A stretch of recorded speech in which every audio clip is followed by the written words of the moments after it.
إن الحمد لله نحمده ونستعينه ونستغفره ونعوذ بالله من شرور أنفسنا ومن سيئات أعمالنا من يهدي الله ولا مضل له ومن يضلله فلا هادي له أشهد أن لا إله إلا الله وحده لا شريك له وأشهد أن محمدا عبده ورسوله رب اشرح لي صدري ويسر لي أمري واحلل عقدة من لساني يفقهوا قولي اللهم أرنا الحق حقا وارزقنا اتباعه وأرنا الباطل باطلا وارزقنا اجتنابه اللهم أيدنا بروح القدس.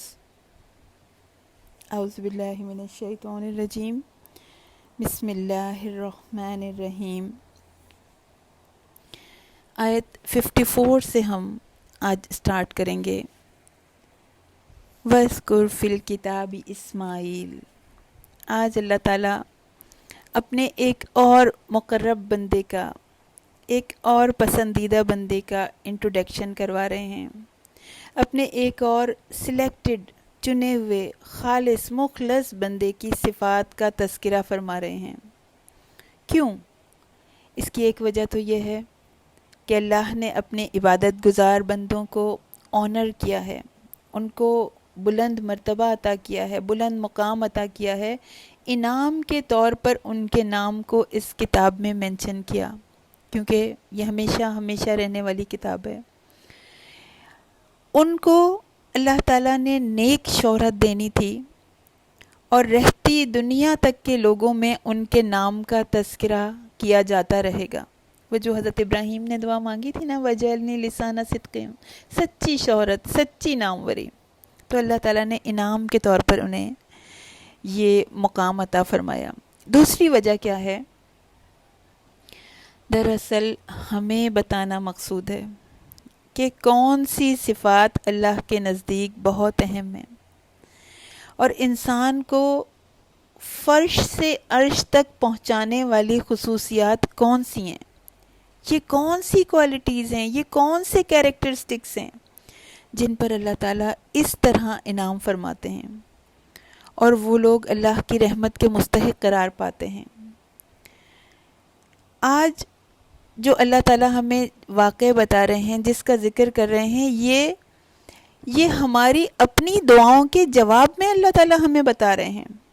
ہم دعا کرتے ہیں نا، ہم نماز میں اللہ تعالیٰ کو پکارتے ہیں اہدنا الصراط المستقیم، کہ اے اللہ آپ ہمیں گائیڈ کر دیجئے سیدھے راستے کی طرف، ہمیں اسٹریٹ وے دکھا دیجئے، ہمیں وہ راستہ دکھا دیجئے جس پر چل کر ہم آپ کی جنت کو پالیں. تو ہم نے نماز میں اپنے رب کو پکارا، اور کبھی تو ایسے غافل دل کے ساتھ پکارتے ہیں کہ پکار رہے ہوتے ہیں مگر پتہ ہی نہیں ہوتا کیا مانگا کیا. تو اب ذرا سا فوکس کر کے ڈیلیبریٹلی مانگنا ہے اہدنا الصراط المستقیم.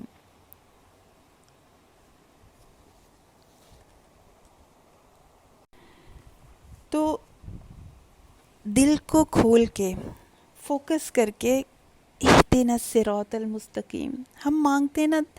دن میں کتنی دفعہ ہم یہ اس آیت کو دہراتے ہیں کہ میرے رب مجھے حق کا راستہ دکھا دے، مجھے زندگی گزارنے کا رائٹ وے بتا دے، مجھے سمجھا دے کہ زندگی کے معاملات میں مجھے کس وقت کیا ڈیسیژن کرنا ہے، کیا طریقہ ہونا چاہیے، میرا کیا عمل ہونا چاہیے. اگر کوئی ڈسپیوٹ ہو تو اس میں میرا کیا کیریکٹر ہونا چاہیے، کس طرح سے میں اپنے معاملات میں دین کو اپلائی کروں، کس طرح مجھے کن کو فالو کرنا ہے، کن کے پیچھے چلنا ہے، مجھے کن کو رول ماڈل بنانا ہے، طریقہ کن کا ہوگا، معاملات کو کن کی طرح مجھے ہینڈل کرنا ہے، اور کن صفات کو اپنے اندر ڈیولپ کرنے کی کوشش کرنی ہے.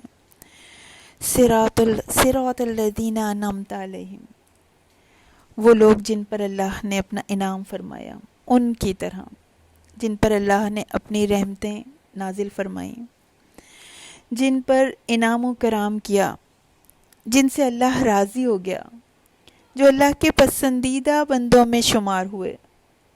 اپنی کوششوں کے بل پر، اپنی محنتوں کے بل پہ، ساری زندگی محنتوں میں لگا دی. تو اس چیز کو سامنے رکھنا ضروری ہے کہ میں فالو کس کو کر رہی ہوں. ایسا نہیں ہو سکتا کہ میں اپنی من پسند نیکیاں کرنے لگوں یا میرا نفس جو ہے وہ مجھے خواہشات کے راستے پہ دھکیل دے کہ جی یہ میں کروں گی تو مجھے بہت ثواب ملے گا، میں اللہ کی پسندیدہ بن جاؤں گی. دین تو وہی ہوگا جو ہمارے نبی صلی اللہ علیہ وسلم لے کر آئے. راستہ تو وہی اپنانا ہوگا جس پر خاتم المرسلین چلے، جن پر انبیاء چلے، جن پر صادقین چلے، جن پر صالحین چلے.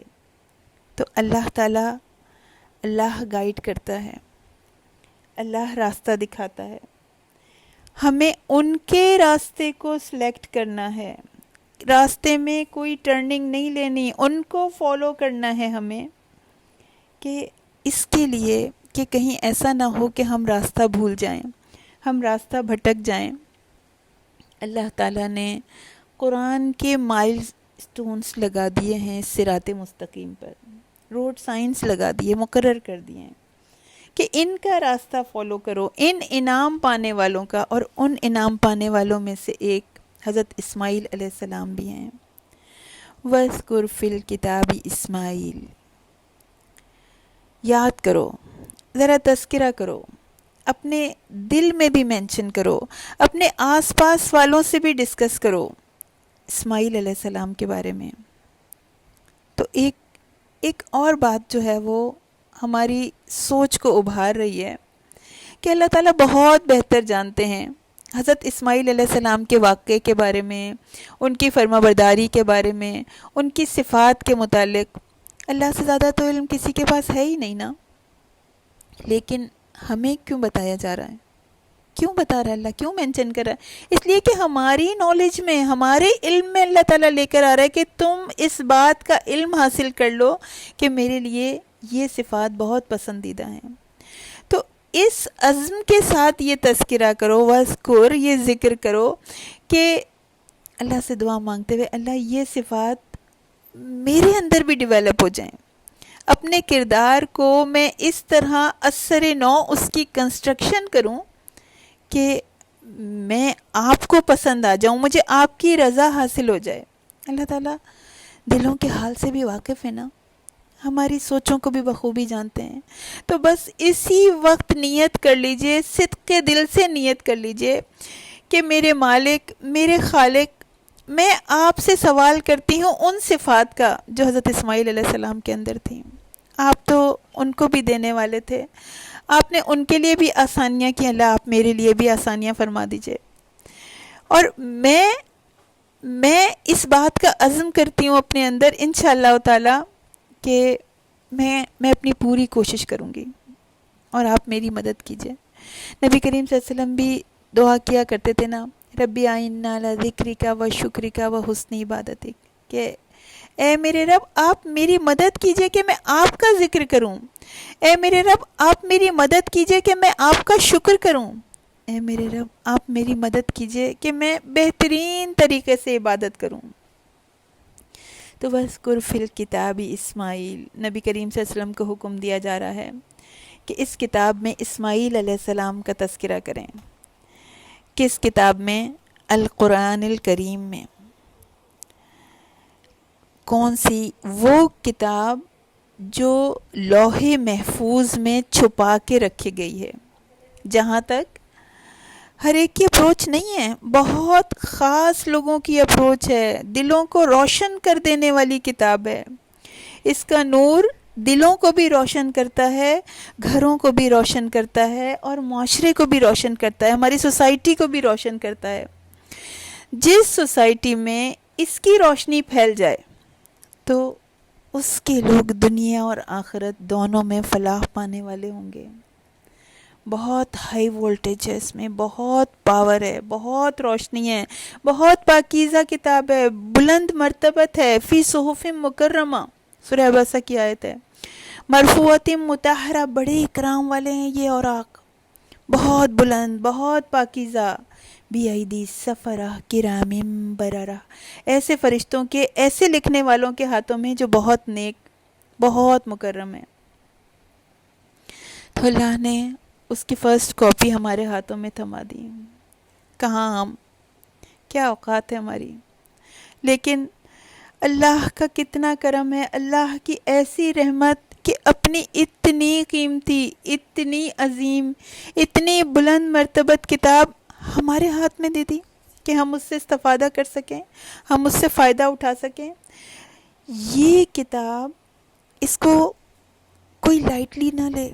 ہم اپنے دل میں بار بار ہم اپنے دل کو سمجھا دیں کہ یہ کتاب دنیا اور آخرت میں ہمارا فیصلہ کرنے والی ہے، قسمتوں کا فیصلہ کرنے والی ہے.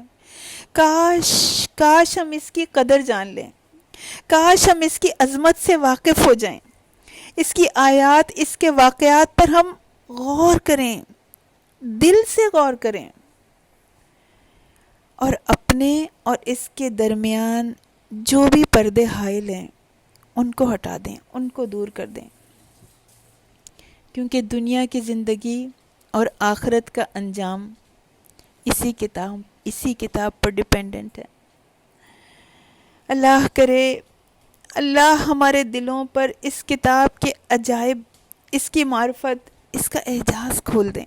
ہمیں پتہ چل جائے، ہمارے دل مروب ہو جائیں. یہ کوئی لفاظی نہیں ہے، یہ حقیقت ہے، یہ فیکٹ ہے. اللہ ہمارے دلوں میں اس کی قدر بنا دے، قدر ڈال دے. اللہ تعالیٰ کہتے ہیں نا، وما قدر اللہ حق قدری، تم نے تو اللہ کی قدر ہی نہیں کی، قدر ہی نہیں جانی، بس اس کو فار گرانٹیڈ لے لیا. یہ بات میں کیوں بتا رہی ہوں؟ ہم ذکر تو حضرت اسماعیل علیہ السلام کا کر رہے تھے، اس لیے کہ کچھ ہماری نفسیات ایسی ہے کہ جب کوئی بلند مرتبہ شخص، کوئی ہائی اسٹیٹس والا انسان جو ہے، وہ کوئی بہت بڑا آدمی جب ہم سے کچھ کہتا ہے، تب ہم اس کو بہت غور سے سنتے ہیں. تو اللہ تعالیٰ، اللہ اس کائنات کا خالق، اللہ نے ہمیں اس کتاب کے ساتھ اٹیچ کر دیا. اللہ نے ہمیں اس کے ساتھ کچھ وقت گزارنے کا موقع دیا. تو یہ اللہ کا کتنا بڑا احسان ہے، اور یہ ہماری کتنی بڑی خوش قسمتی ہے. تو اس کے ریٹرن میں ہمیں کیا کرنا چاہیے؟ ہمارا دل، ہمارے کان، ہماری آنکھیں، ہمارا پورا جسم غور سے سن رہا ہو. جب اللہ کی آیات بیان کی جا رہی ہوں تو ہم پوری طاقت کے ساتھ ان آیات کے اوپر توجہ دے رہے ہوں، فوکس کر کے، ہر چیز سے نظر اٹھا کے کہ دیکھو کون کہہ رہا ہے، کون کہہ رہا ہے. اس کائنات کا خالق، ہمارا مالک کہہ رہا ہے. یوم آخرت کا مالک یعنی مالک یوم الدین کہہ رہا ہے. اس عظیم کتاب کا عظیم رب ہم سے مخاطب ہے. بخاری و مسلم کی ایک حدیث ہے، مشکات المصابیح میں بھی موجود ہے، اس کا نمبر ہے 5572، کہ حضرت انس رضی اللہ تعالیٰ عنہ سے روایت ہے کہ نبی اکرم صلی اللہ علیہ وسلم نے فرمایا، ہم ذرا سا کان لگا کے سن لیں، روز قیامت کا تذکرہ ہے، کیونکہ یہ وہ وقت ہے جو ہم سب کو فیس کرنا ہے.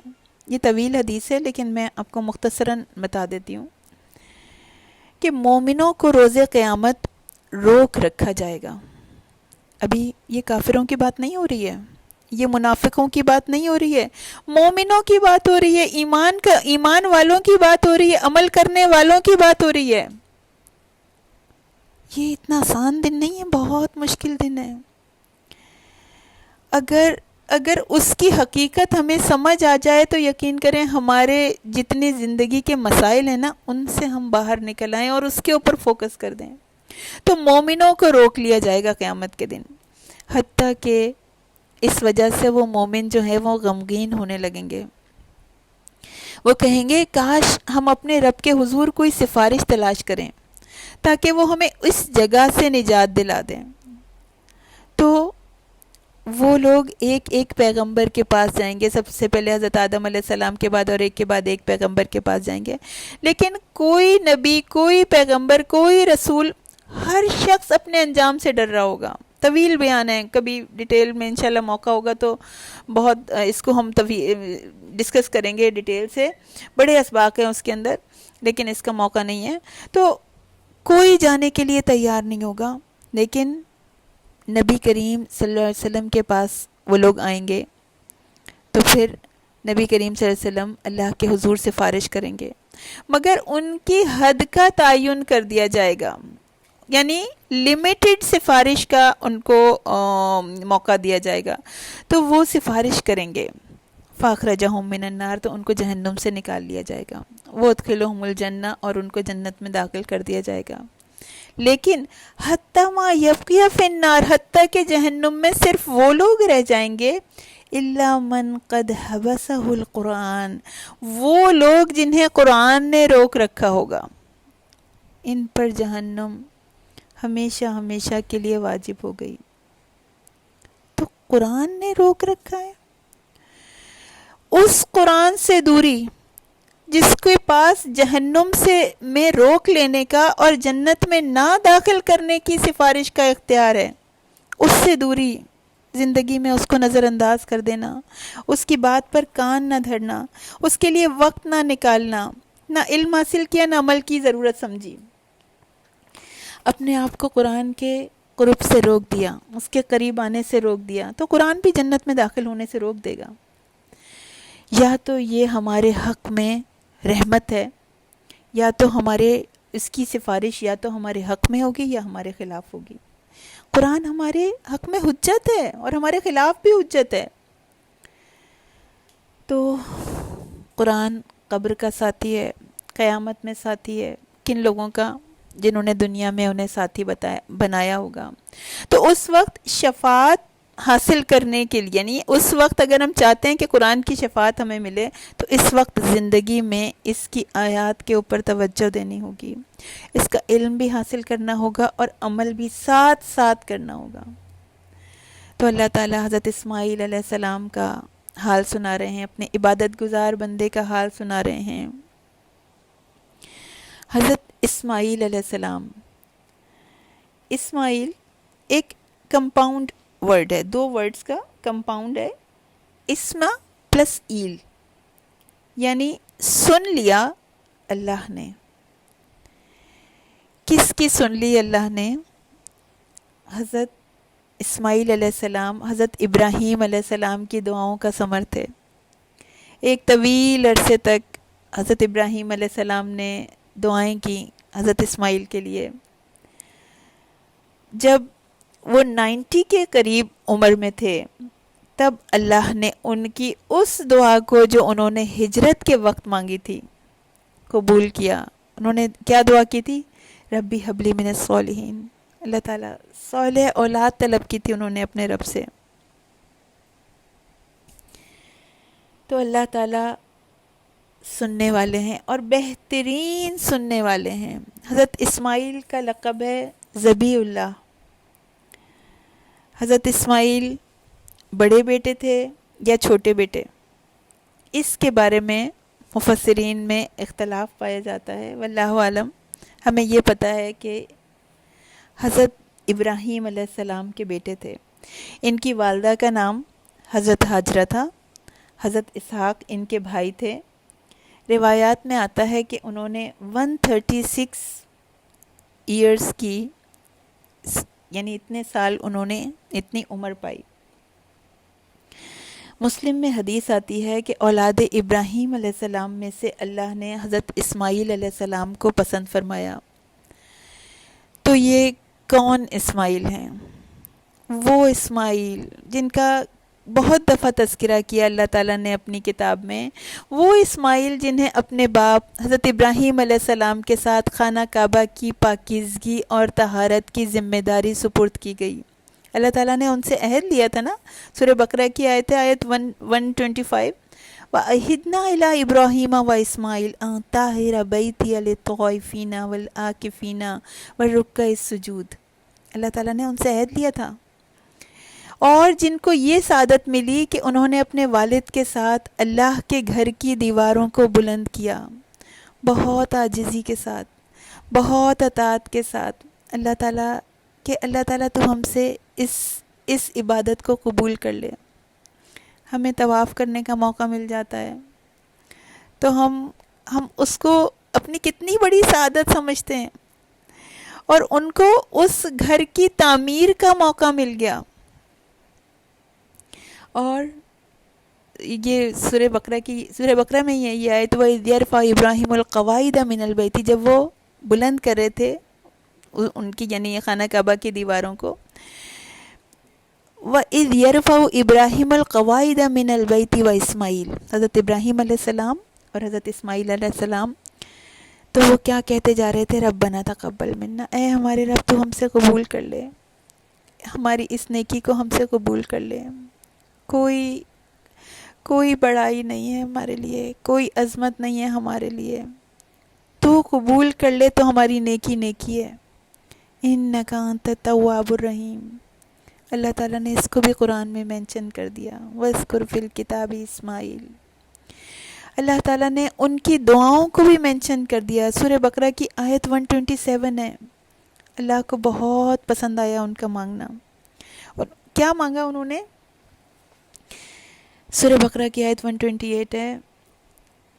حضرت ابراہیم علیہ السلام اور حضرت اسماعیل علیہ السلام اللہ کے کتنے فرما بردار ہیں، ان سے زیادہ فرما بردار کون ہوگا؟ لیکن کیا دعا مانگ رہے ہیں؟ ربنا وجعلنا مسلمین لک، اے اللہ، اے ہمارے رب، تو ہم دونوں کو اپنا فرما بردار بنا دے. ومن ذریتنا امۃ مسلمۃ لک، اور ہماری اولاد کو امت مسلمہ بنا دے، فرما بردار امت بنا دے. تو اتنے فرما بردار ہیں، اتنے اطاعت گزار ہیں، لیکن اس کو اپنا ذرا سا بھی غرور نہیں ہے، ذرا سا بھی غرہ نہیں ہے. دونوں باپ بیٹے پھر بھی اللہ سے دعا کر رہے ہیں کہ ہمیں اپنا فرما بردار بنا دے، کہ تیرے حکم سے ہم سے کبھی بھی کوتاہی نہ ہو، کبھی ایسا نہ ہو کہ تیرا حکم پیچھے رہ جائے. اور اولاد کے بارے میں بھی یہی دعا کر رہے ہیں، یہی فوکس ہے ان کا، یہی ڈائریکشن ہے ان کی. تو اولاد کے بارے میں بھی یہ کہ ہماری نسلوں کو، ہماری اولادوں کو اپنا اطاعت گزار بنا دے. اور جب اس دنیا سے جا رہے تھے وصیت بھی کی، تو حضرت ابراہیم علیہ السلام نے بھی، حضرت یعقوب علیہ السلام نے بھی اپنے بچوں سے کیا کہا تھا؟ وَلَا تَمُوتُنَّ إِلَّا وَأَنْتُمْ مُسْلِمُونَ.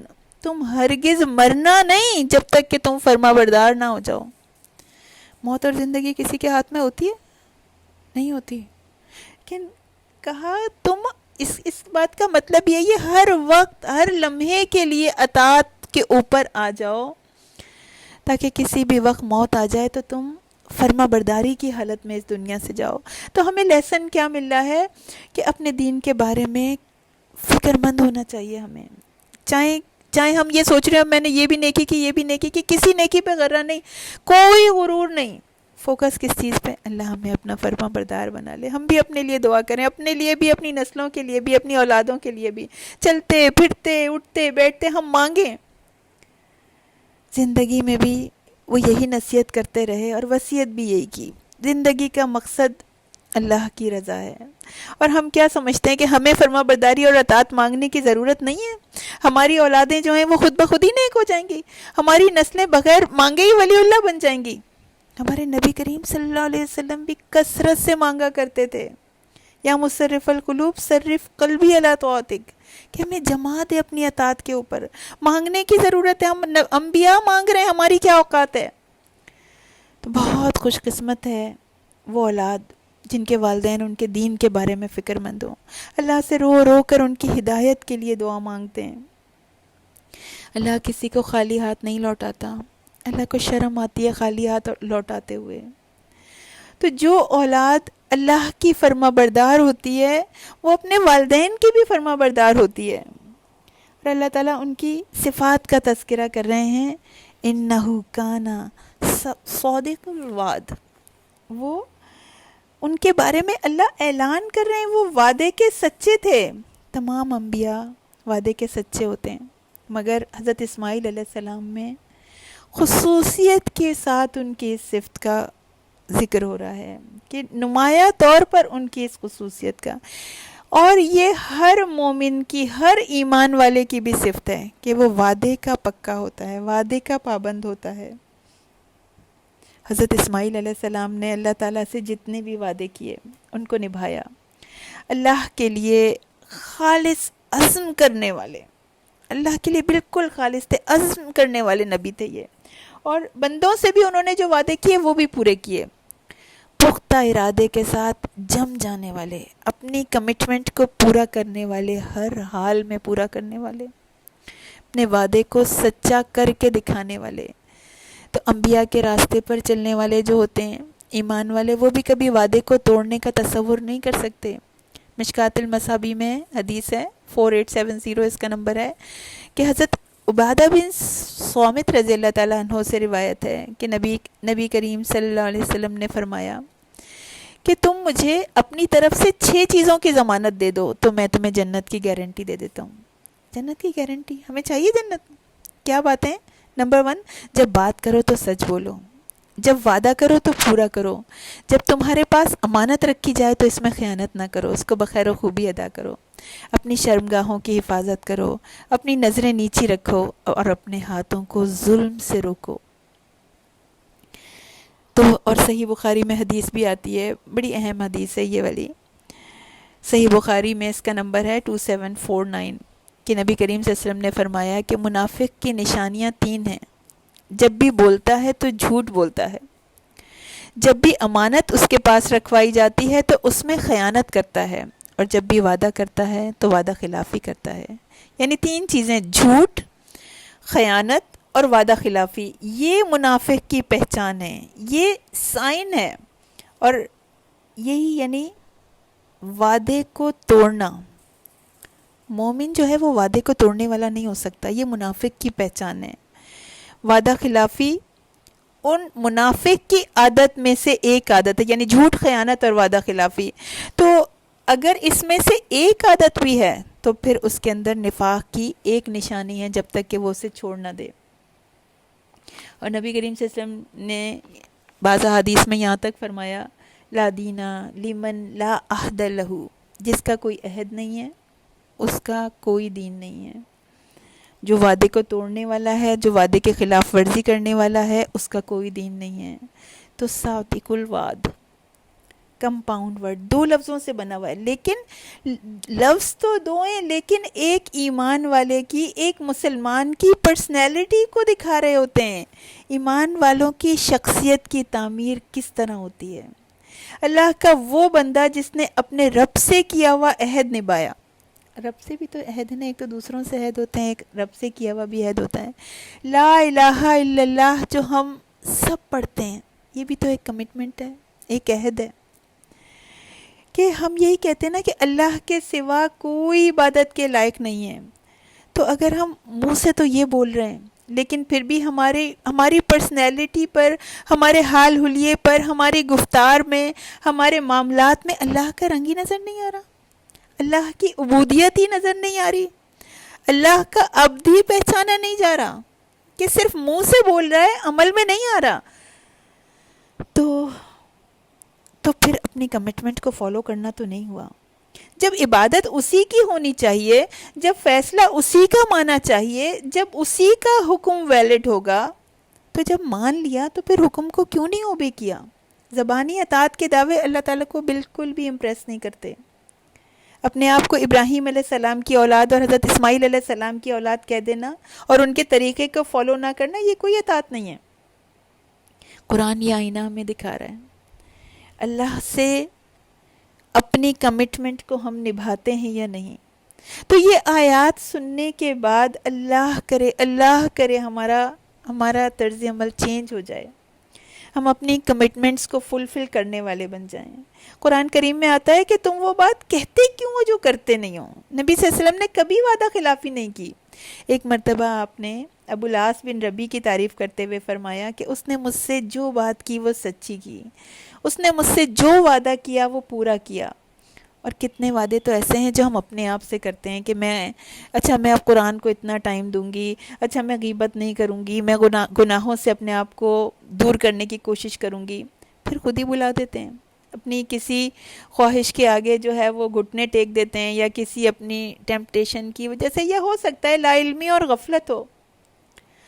تو ایک چیز ہمیں سمجھ میں آ جائے کہ ہمارا درجہ، ہمارا اسٹیٹس کس چیز پہ ڈیپینڈ کرتا ہے؟ ہماری قربانیوں پر، ہماری محنتوں پر، ہماری کوششوں پر.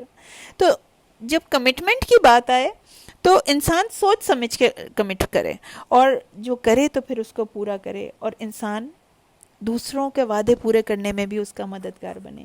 اور کبھی ایسی سچویشن آ جائے کہ وعدے کو کوئی ایسی صورتحال ہے کہ انسان وعدہ پورا نہیں کر سکتا, کچھ حالات جو ہیں وہ چینج ہو گئے, اپنی کمٹمنٹ کو نہیں نبھا سکتا, تو پھر اس کو اوپنلی جو ہے وہ کھول کے رکھ دے سامنے کہ اب جو ہے وہ ان وجوہات کی بنا پر میں اس وعدے کو نہیں نبھا سکتی. اور انہوں نے کیا کہا کرتے تھے حضرت اسماعیل علیہ السلام؟ ہر وعدے کے ساتھ انشاءاللہ کہا کرتے تھے. یعنی انشاءاللہ کہتے اور وعدے کو نبھاتے اور اس کو پورا کرتے. اور ہم انشاءاللہ کب کہتے ہیں؟ جب کسی کام کو کرنے کا ارادہ نہیں ہوتا, ہمارا شاید کچھ اس طرح کی میننگ میں ہم اس کو سمجھتے ہیں کہ بس اللہ ہی چاہے تو ہم سے یہ کام کروائے, ویسے تو ہمارے لیے کام کرنا مشکل ہے. انہوں نے اپنے والد حضرت ابراہیم علیہ السلام سے کیا کہا تھا؟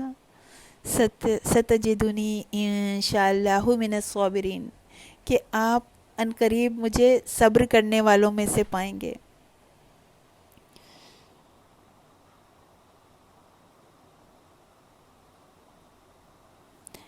تو حضرت اسماعیل علیہ السلام کے واقعات بتائے جا رہے ہیں کہ یہ وہ واقعہ جو کہ رہتی دنیا تک کے لیے مثال بن گیا. حضرت اسماعیل علیہ السلام کی فرما برداری کی ایسی مثال بن گیا جو کہ لوگوں کو اطاعت اور فرما برداری کی حقیقت بتاتا رہے گا. سورہ صافات میں آتا ہے نا, فلما بلغ معه السعی, کہ جب وہ بچہ یعنی حضرت اسماعیل علیہ السلام بھاگ دوڑ کی عمر تک پہنچ گئے, تو حضرت ابراہیم علیہ السلام نے فرمایا قول یا بنیا, اے میرے پیارے بیٹے.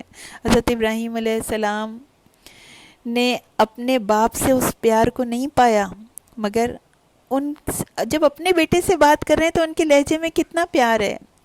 یا بنیا انی ارا فی المنامی, میں نے خواب دیکھا. ایک کیا خواب دیکھا ہے؟ انی اذبحک, کہ میں تجھے ذبح کر رہا ہوں. اپنی مرضی حضرت اسماعیل علیہ السلام پر نہیں ٹھوس رہے, اپنے بچے کی سوچ کی تعمیر کر رہے ہیں کہ وہ خود اپنی ول سے, اپنے شوق سے اللہ کی اطاعت پر جم جائے. پوچھتے ہیں فانظر ماذا ترا, تم بھی دیکھ لو تمہاری کیا رائے ہے, تم کیا سوچتے ہو اس کے بارے میں, کیا اوپینین ہے تمہارا, تم اپنا اوپینین تو بتاؤ مجھے. تو حضرت اسماعیل علیہ السلام نے کیا کہا تھا؟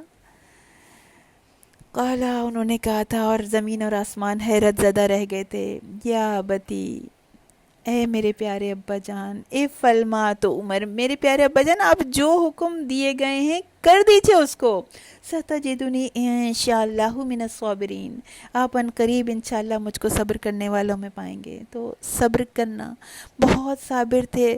صبر بھی انبیاء کی خصوصیات میں سے خصوصیت ہے جس کو ہمیں اپنے اندر ڈیولپ کرنا ہے.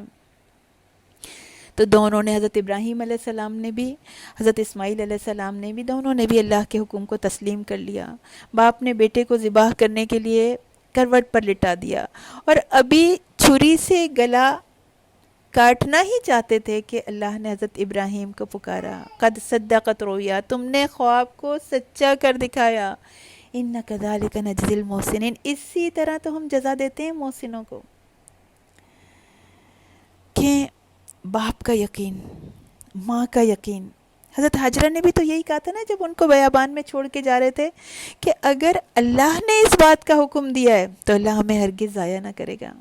تاریخ حیران ہے, بیٹے نے کس طرح سر تسلیم کم کر دیا کہ اگر اللہ کا یہ حکم ہے تو میری قربانی ضائع نہیں ہوگی. وہ جو ایک شعر ہے نا, یہ فیضان نظر تھا یا کہ مکتب کی کرامت تھی, سکھائے کس نے اسماعیل کو آداب فرزندی.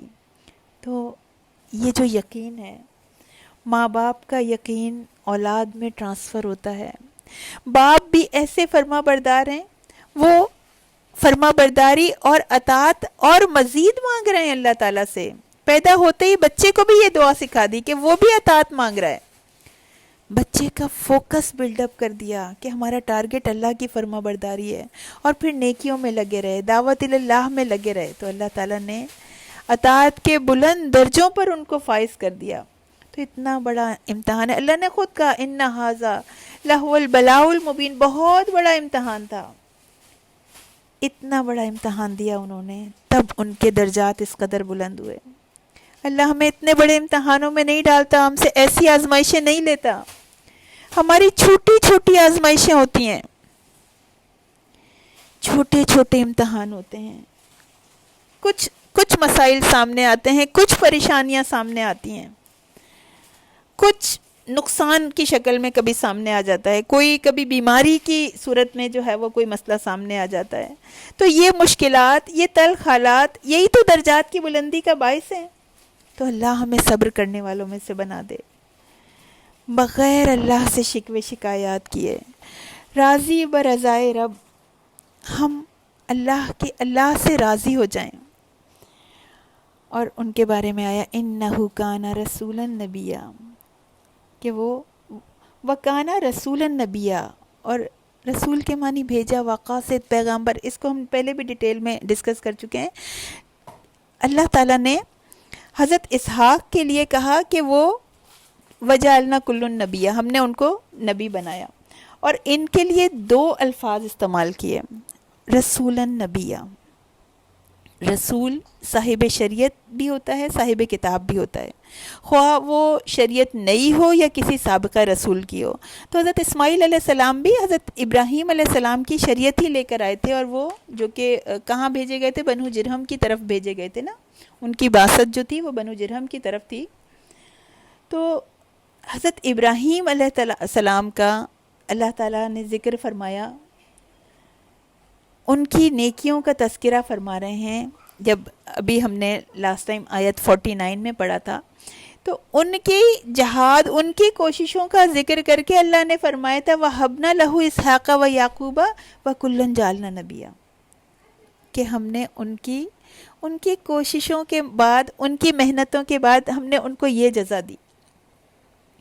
مفسرین کہتے ہیں کہ اس جگہ اللہ تعالیٰ نے اسحاق علیہ السلام کا صرف نبی ہونا بتایا نا، لیکن حضرت اسماعیل علیہ السلام کو اس طرح سے حضرت اسحاق علیہ السلام پر برتری دی کہ ان کو ڈبل مرتبہ ملا، کیونکہ اس سے نبی کریم صلی اللہ علیہ وسلم کی نسل کو چلنا تھا. حضرت اسماعیل علیہ السلام سے نبی کریم صلی اللہ علیہ وسلم کی نسل کو چلانا تھا، نبی کریم صلی اللہ علیہ وسلم کو پیدا کرنا تھا ان کی نسل میں. اور سورہ صافات میں ان کی ایک اور خوبی کا بھی تذکرہ ہے، فَبَشَّرْنَاهُ بِغُلَامٍ حَلِيمٍ، بہت حلیم مزاج کے تھے، متحمل تھے، برداشت کرنے والے تھے. اور کیا صفات تھیں حضرت اسماعیل علیہ السلام میں؟ وَكَانَ يَأْمُرُ أَهْلَهُ بِالصَّلَاةِ، وہ حکم دیتے رہتے تھے. کانا فعل تام ہے. جب یہ کسی ذات کے ایسے وصف یا ایسی خوبی کے لیے استعمال ہوتا ہے جو اس میں موجود ہو، تو مفسرین کہتے ہیں کہ اس کا مطلب ہوتا ہے کہ وہ کوالٹی اس اسم کے ساتھ، اس ذات کے ساتھ لازم و ملزوم ہے، جیسے وَكَانَ اللَّهُ بِكُلِّ شَيْءٍ عَلِيمًا. اور جب کانا مضارع کے ساتھ آتا ہے، ہم نے ٹرانسلیشن میں بھی یہ کیا تھا، امرا کا مطلب حکم دینا، یامرو مضارع، وہ حکم دیتا ہے یا وہ حکم دے گا، یعنی مضارع پریزنٹ اور فیوچر دونوں کو کور کرتا ہے. تو یہ کانا جو ہے یہ اس مضارع کی میننگ پاس کنٹینیوس ٹینس میں کر دیتا ہے، ماضی استمراری میں کر دیتا ہے. یعنی حضرت اسماعیل علیہ السلام کے بارے میں بتایا جا رہا ہے کہ وہ اپنے گھر والوں کو کنٹینیوس نماز کا اور زکوٰۃ کا حکم دیتے رہتے تھے. اللہ کا محبوب ترین عمل ہے اپنے وقت پر نماز پڑھنا. صحیح بخاری میں حدیث آتی ہے، 527 اس کا نمبر ہے، کہ ایک صحابی نے نبی کریم صلی اللہ علیہ وسلم سے پوچھا کہ اللہ کے نزدیک کون سا عمل سب سے زیادہ محبوب ہے؟ تو نبی کریم صلی اللہ علیہ وسلم نے فرمایا اپنے وقت پر نماز پڑھنا. پھر پوچھا تو فرمایا والدین کے ساتھ نیک سلوک کرنا. مگر سب سے زیادہ، اور بھی حدیث میں کنٹینیوشن ہے، لیکن ہمارے لیے کیا چیز سیکھنے کی ہے؟ سب سے مقرب عمل، ہماری نیکیوں میں سب سے خوبصورت نیکی جو اللہ کو پسند آتی ہے، وہ کیا ہے؟ اپنے وقت پر نماز ادا کرنا. ہم جو ہے اس بات کو اپنے دل پر لکھ لیں. نماز کا وقت ہو گیا تو اب اس میں کچھ سوچنے کی بات نہیں ہے کہ اس وقت میرے رب کو کیا پسند ہے، کیا کام کروں جو اس وقت میرے رب کو پسند آئے. تو انہوں نے کنٹینیوس حکم دیا اپنے گھر والوں کو. اب یہ کس کا گھرانہ تھا؟ حضرت اسماعیل علیہ السلام کا. حضرت ابراہیم علیہ السلام کے بیٹے کا گھر ہے، رسول نبیہ کا گھر ہے یہ. حضرت ذبیح اللہ کا گھر ہے. تو ایسے گھرانے کو بھی، ایک نبی کے گھرانے کو، ایک رسول کے گھرانے کو بھی کیا کنٹینیوس کہنے کی ضرورت پڑتی ہوگی؟ ان کو بھی بار بار ریمائنڈ کروانا پڑتا ہوگا؟ ہمارے سامنے اس گھرانے کا رول ماڈل بنا کے پیش کیا جا رہا ہے. بتایا جا رہا ہے کہ ہر دائی کی دعوت اس کے اپنے گھر سے شروع ہوتی ہے. اپنے گھرانے کے لیے پہلے فکر کرنی ہے، کوشش کرنی ہے. صالح اولاد ایسے ہی ٹرے میں رکھ کے نہیں مل جاتی ہے. اس کے پیچھے بڑی دعائیں ہوتی ہیں، بڑی حکمتیں ہوتی ہیں، بڑی کوششیں ہوتی ہیں، بڑی محنتیں ہوتی ہیں. ایک نیو بورن بچے سے لے کے جب تک وہ جوان ہوتا ہے، جوانی کے دن تک ہر دن بڑا اہم ہوتا ہے. بچوں کو صدقہ جاریہ بنانے کے لیے بڑے ایفرٹس چاہیے. ہم اپنی ساری توانائیاں، ساری انرجی کہاں ویسٹ کرتے ہیں؟ بچوں کو عبد الدنیا بنانے میں، عبد الدینار بنانے میں. دنیا کا بندہ، دینار کا بندہ. لیکن اصل ٹارگٹ کیا ہے؟ دنیا اور آخرت کی کامیابی کا سیکرٹ کیا ہے؟ نماز. اللہ کا بندہ بننے میں، کہ اس کو عبد اللہ بنا دیں، اس بات کی فکر کریں. نماز اطاعت یاد دلاتی ہے. چاہے انسان کتنی مصروفیت میں ہو، ہر چیز کو چھوڑ کر اللہ کے آگے جھک جائے، بتائے کہ میرے لیے کچھ امپورٹنٹ نہیں ہے، جو میرے رب نے مجھے حکم دیا ہے وہ سب سے اہم ہے. اور ایک مرتبہ بتا دینا کافی نہیں ہو سکتا، بار بار ریمائنڈ کرانا پڑے گا. اور اس کے لیے بہت کنٹینیوس ایفرٹس ریکوائرڈ ہوں گے. ہم کبھی اتنے افسردہ ہو جاتے ہیں، کبھی روتے ہیں، کہتے ہیں اے میرے مالک، یہ میرے کیسے بچے ہیں کہ میں انہیں یاد دلاتی ہوں تو نماز پڑھتے ہیں، نہیں یاد دلاتی تو نماز نہیں پڑھتے. یہ کیسی اولاد ہے؟ میں نہیں رہوں گی تو ان کو کون نماز کے لیے ریمائنڈ کروائے گا؟ کیا یہ بے نمازی ہو جائیں گے؟ کیا یہ ایسے ہی دنیا سے چلے جائیں گے؟ اللہ تعالیٰ نے نبی کا طریقہ بتا دیا کہ پیار سے، حکمت سے، اللہ سے دعا کر کے بار بار یاد دلانا ہے. اور انبیاء تو خیر کثیر دیے گئے، بہت حکمت رکھنے والے ہوتے ہیں. مگر ہم اللہ سے حکمت مانگیں کہ میرے مالک، میرے خالق، میرے الفاظ میں ایسا اثر دے دے، میری بات میں ایسا اثر دے دے کہ ان کو میری بات سمجھ آ جائے. مجھے حکمت دے دے کہ میں کس طرح جملوں کی سلیکشن کروں کہ یہ خشوع و خضوع کے ساتھ نماز پڑھنے والے بن جائیں. غم نہیں کریں. دلوں میں ڈالنا تو اللہ کا کام ہے، ہم تو کوشش کر سکتے ہیں. ہم اس دنیا میں نہیں بھی رہیں گے تو انہیں اللہ یاد دلائے گا، اللہ ان کو ضائع نہیں کرے گا. والدین کے آسمان کی طرف جو ہاتھ اٹھے ہوئے ہوتے ہیں وہ ان کو گرنے نہیں دیں گے. اللہ ان کی اصلاح کرے گا، اللہ ان کو سنوارے گا، اللہ ان کے دلوں کو بدلے گا.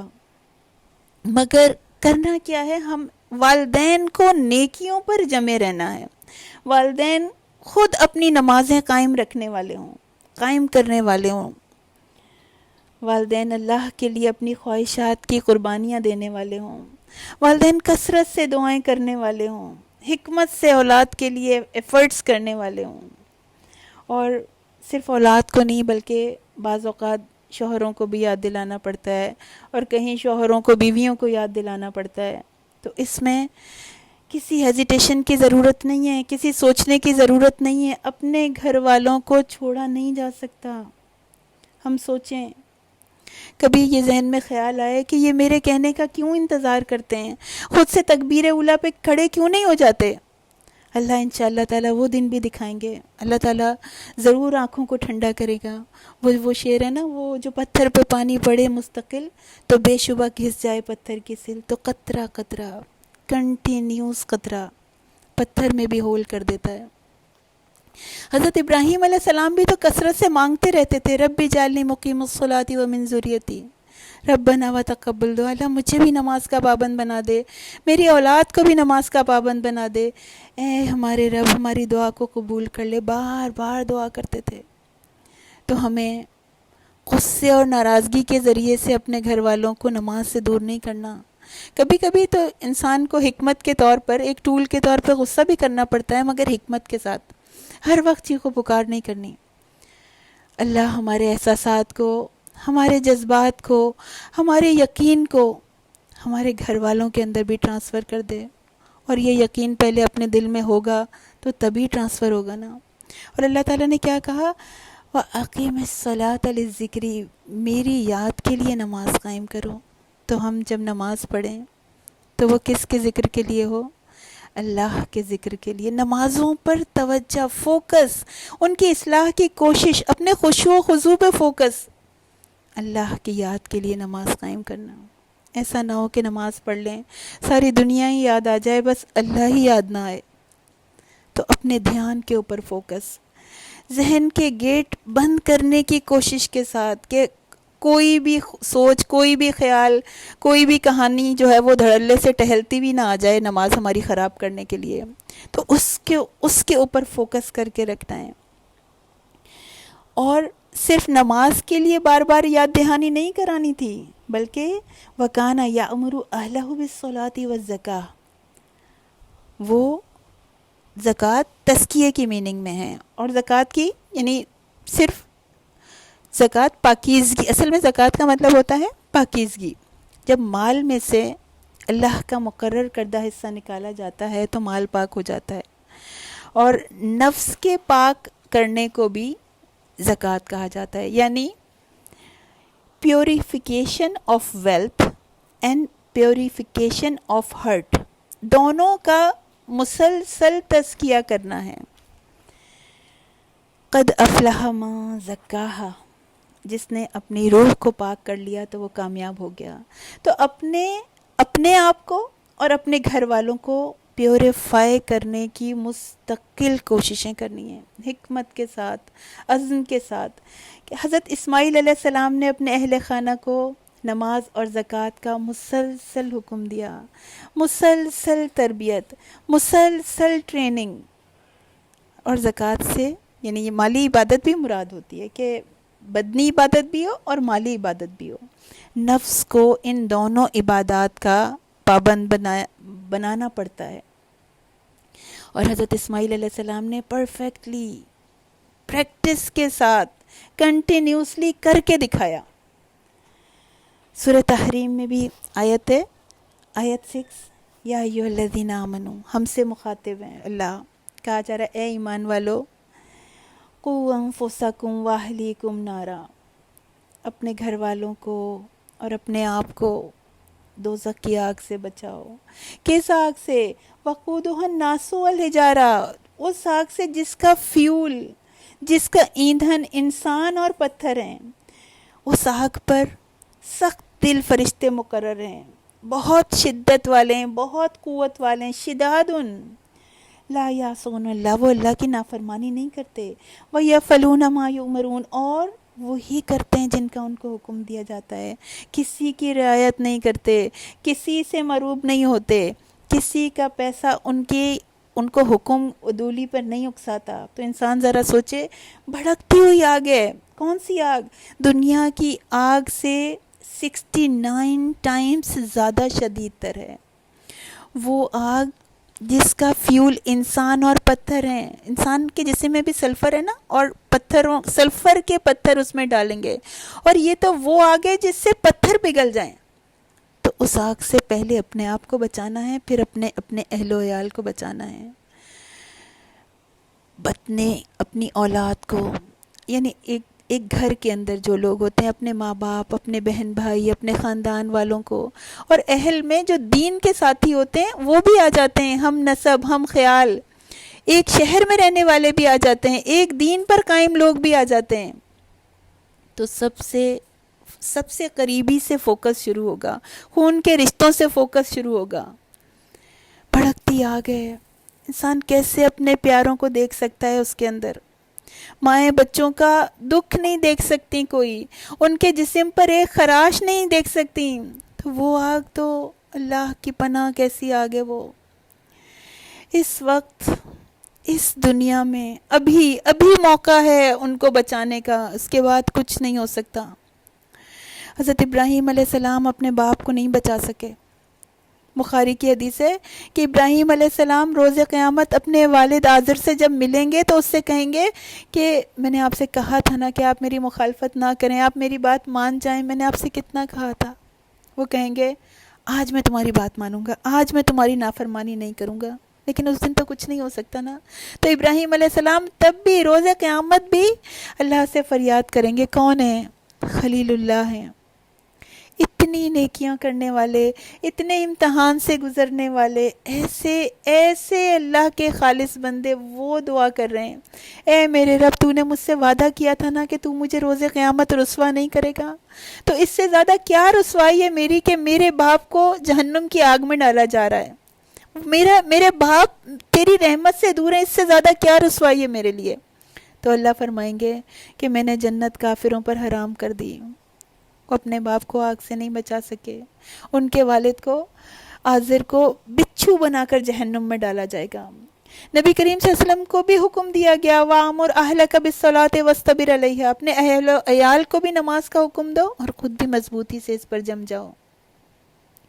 اللہ رحمت بھیجتا ہے اس بیوی پر جو شوہر کو تہجد کے لیے جگاتی ہے، اور اس شوہر پر جو اپنی بیوی کو جگاتا ہے۔ اور یہی آپ کا آج کا پریکٹیکل ہوم ورک ہے کہ حضرت اسماعیل علیہ السلام کو فالو کرتے ہوئے، اپنے نبی کریم صلی اللہ علیہ وسلم کو فالو کرتے ہوئے اپنے آپ کو پہلے نماز پر جمانا ہے، اور زکوٰۃ ادا کرنے کا مصمم ارادہ کرنا ہے، اور ساتھ اپنا تزکیہ کرنے کی کوشش کرنی ہے، اور اپنے اہل و عیال کا، اپنے اہلہ نارا، ان کو وہ قو انفسکم و اہلیکم نارا، اپنے آپ کو بھی بچانا ہے اور اپنے گھر والوں کو بھی بچانا ہے، خلوص کے ساتھ، حکمت کے ساتھ، نرمی کے ساتھ، بار بار اپنے گھر والوں کو ریمائنڈ کرانا ہے، بار بار پلان کر کے، سوچ کے، دعا کے ساتھ، کہ اللہ سے دعا کرنی ہے کہ کاش میں اپنے گھر والوں کو، اپنے ساتھیوں کو بچانے کا ذریعہ بن جاؤں، ان کے لیے ذریعہ نجات بن جاؤں، میں اپنے آپ کو اور ان سب کو آگ سے بچا لوں۔ اللہ میرے دل میں، آپ کے دل میں یہ احساس، یہ کیفیت، یہ آگ لگا دے ہمارے دلوں میں جو اس نے اپنے پیغمبروں کے دلوں میں لگائی تھی، ایسا خلوص۔ تو آج ہی ارادہ کرنا ہے، پتہ نہیں اس کے بعد موقع ملے نہ ملے۔ سوچئے، پلان کیجئے کس طرح مجھے اپنے گھر والوں کو ریمائنڈ کرانا ہے۔ اللہ ہمیں سکھا دے کہ ہم کس طرح، ہم کیا حکمت عملی سے، کس حکمت عملی سے کام لیں کہ وہ اس طرح سے دین پر آ جائیں، وہ اس طرح نماز پڑھنے والے بن جائیں، وہ اس طرح اپنا تزکیہ کرنے والے بن جائیں۔ انسان کوئی لیکچر سنوا دے، کوئی بات بتا دے، خود قرآن کی آیت پڑھ کے سنا دے، خود حدیث بتا دے کہ اللہ کو کتنی محبوب ہے یہ نماز جو ہے اپنے وقت پر پڑھنا۔ تو آج بھی ریمائنڈ کروانا ہے، کل بھی، زندگی کے ہر دن، ہر پل، بس زندگی کا مقصد بنا لیں کہ اللہ کی اطاعت کے بغیر نہ میری زندگی گزرے اور نہ میرے پیاروں کی۔ اس وقت عمل کا وقت ہے، یہ زندگی ختم ہو گئی، یہ سانس رک گئی تو پھر تو خسارہ ہی خسارہ ہے۔ تو عزم کرنا ہے، پلاننگ کرنی ہے اور پریکٹس کرنی ہے، یہی پریکٹیکل ہوم ورک ہے۔ اور چوتھی صفت حضرت اسماعیل علیہ السلام کی، کان عند ربہ مردیہ، اللہ تعالیٰ کے ہاں پسندیدہ ہونے کا، مردیہ ہونے کا ذریعہ کیا ہے؟ رسول اللہ صلی اللہ علیہ وسلم کے فرمان کے مطابق، حدیث کے مطابق، جب بندہ فرائض کی ادائیگی کرتا ہے، نوافل کی کثرت کرتا ہے تو اس کو اللہ کی محبت مل جاتی ہے۔ وہ ربی مردیہ میں، کانا عندہ ربی مردیہ، وہ مردیہ میں شامل ہو جاتا ہے جس سے اس کا رب راضی ہو جائے۔ اور اللہ جس سے محبت کرتے ہیں تو جبرائیل علیہ السلام سے کہتے ہیں کہ اللہ تعالیٰ فلاں سے محبت کرتے ہیں، تم بھی اس سے محبت کرو، اور جبرائیل امین اس سے محبت کرنے لگتے ہیں، پھر آسمان والے، زمین والے بھی اس سے محبت کرنے لگتے ہیں۔ تو ہم بھی اللہ سے دعا کریں، اللہ ہمارے اعمال ہم ایسے بنا دے، ہمیں ایسی نیکیاں کرنے والا بنا دے، وہ جو حضرت سلیمان کی دعا تھی، نام علی صالحا ترداؤ، ایسا عمل کرا دے، ایسا نیک عمل جو تجھے پسند آ جائے۔ اللہ تعالیٰ نے حضرت اسماعیل علیہ السلام کو رسالت اور نبوت کا منصب عطا فرمایا، اللہ ان کی اطاعت سے راضی ہو گیا۔ ہم اللہ سے دعا کریں، اللہ آپ ہم سے بھی راضی ہو جائیے کہ اس دنیا سے جب ہم جا رہے ہوں تو ہمارے لیے یہ کہا جائے، یا ایھا النفس المطمئنہ، سورہ فجر کی آیت 27، اے اطمینان والی روح، میرے لیے کیا کہا جائے، آپ کے لیے کہا جائے، ارجعی الی ربک راضیۃ مرضیہ، اے اطمینان والی روح، اپنے رب کی طرف لوٹ چل، اس حال میں کہ تو اس سے راضی اور وہ تجھ سے راضی۔ وادخلی فی عبادی، اور داخل ہو جا میرے بندوں میں۔ اللہ کرے کہ ہمارے لیے بھی یہ حکم ہو، وادخلی جنتی، اور ہمارے لیے یہ حکم ہو کہ داخل ہو جا میری جنت میں۔